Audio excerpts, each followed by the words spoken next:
Mental health is such an important component of life which must be carefully and properly treated in order to ensure the well-being of any individual. Mental illness is a common problem for many people, which throughout history has had a negative stigma as a conversation topic, so people tend to avoid discussion of it. Nevertheless, as our society continues its trend into progressivism, the tides are beginning to change. Recent studies have shown that around 87% of Americans believe that having a mental health disorder is nothing to be ashamed of, and 86% of Americans believe that mental health can improve. Still, statistics show there is a reluctance to seek or obtain help for people battling with mental illness.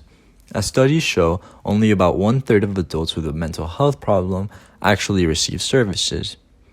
Studies found that some of the reasons for people not seeking or obtaining help include unaffordable costs, belief that treatment was not necessary, lack of knowledge on location of services, fear of others finding out, belief that treatment is not helpful, concern about confidentiality, among other similar factors.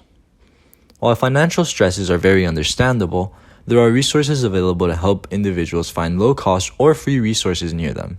The first resource is a website, findtreatment.samhsa.gov, locates the nearest facility and gives information in regards to insurance and coverage and cost.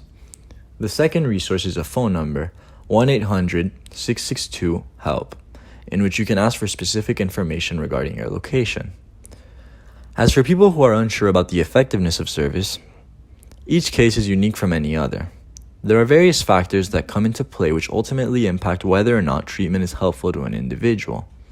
At the end of the day, there is no way to truly know whether treatment is for you unless you try it.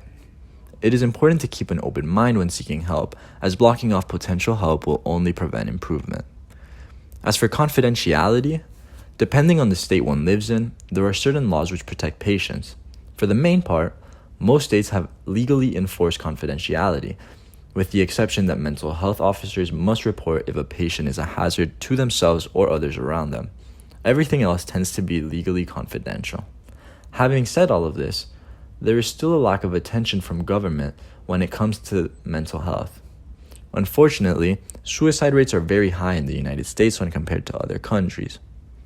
Studies have shown that countries with more accessible healthcare tend to have decreased rates of suicide. As we know, the United States does not have universal free healthcare, and insurance is unaffordable for a lot of people.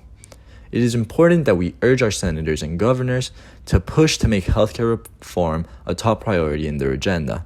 At the end of the day, with enough pressure from the public, politicians would be forced to do something to satisfy their constituents. Recent candidates in presidential elections such as Bernie Sanders and Elizabeth Warren have shown the initiative into pushing for a healthcare system that would be available to all. The more support these stances get, the more recurring they will become, eventually turning what seems to be a utopian concept in America into a reality. It is time that we realize just how important mental health is. Society has put it to the side for much too long, and this needs to stop. There are more suicides each year than US military official deaths, than several forms of cancer such as pancreatic cancer, and many more intimidating hazards. Still, mental health funding is only a fraction of that of the Army, a fraction of cancer research, and a fraction of many other things. It is time we step up to the plate and take the necessary actions to change the perception around mental illness. People should not be afraid to speak about their mental health and seek help from experts due to potential damage to their reputation. Over 970 million people in the world suffer from a mental or substance use disorder. It is a much more common occurrence than many believe. We need to start treating mental health with the same care as physical health. If you are a person battling with any sort of mental health issue, I remind you that sometimes having an outlet on its own, whether it be friends, family, or professionals, can improve the situation. Don't be afraid to seek change. Mental health can improve, but it involves time, experimentation to get to know what works for you, and sometimes even the help of others. For those of us not impacted directly by mental health issues, it is important that we push for improvement in the available resources in order to improve conditions for those living around us.